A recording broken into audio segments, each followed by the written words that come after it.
rame yuk. Apa ya? Iya kan antep. Tampolong kaleng belut di talian. Tong ngomong ganeng gelut sakalian. Hahaha. Sok syah balik aing. Bima nyebut ngaran kaing pan ngaran anjeun Bima lain Udin. Adah. Udin balon naon? Aduh. Saha-saha nu ngahalangan kana pamangseun kaula di papan ku aing. Saha-saha anu rek ngalan nyawa rakyat aing tong boro batur nalah adi sorangan anu wani-wani ngalan nyawa adi rakyat aing paehan ku aing sia.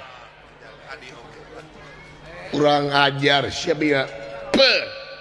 Tuh deui. Sok saurang pajauh-jauh ciduh na jeung aing. Nepi ka bangga pangarti sia teh sok lamun bener sia laki langit langat jagat. Ayang nyaho jeung aing Kakang Bima. Ijen jeung aing coba ngajak gelut si goblok. Ya eta. Sok ketrukeun saya mujurig teh aing. Anjeun bener teh galana Bima tega pati sok ketrukeun pangarti sia. Modar jeung aing.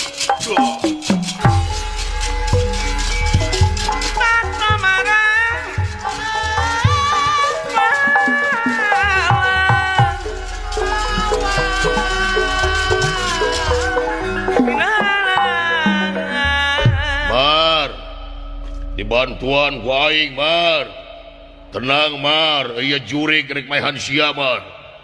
Aing teh jelema lain jurig, jelema mah jelema wujudna, tapi hate sia jurig sia. Kurang aja di mana sia aya jelema kudu ditumalkeun. Hah? Rasakeun Bima sok. Teangan kulit aing wipis tulang aing urang. Bener sok. Iya. Ayo.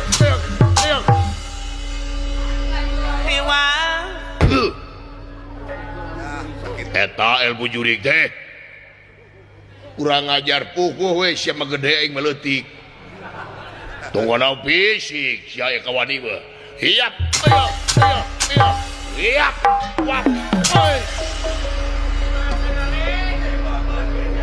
urang sia tega sia ka adi sia tega ka rakyat goblok.